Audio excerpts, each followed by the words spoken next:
Pù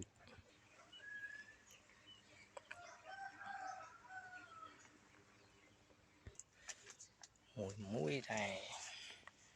lầm có độc này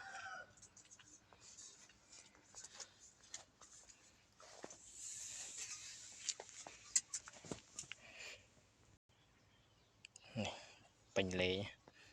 bị ngày tức là thì xả ấy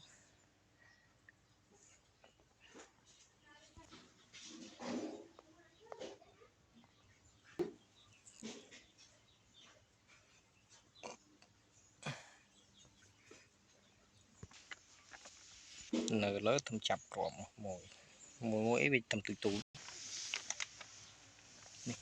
chặt đang bán sẽ bảo mùi tan lầm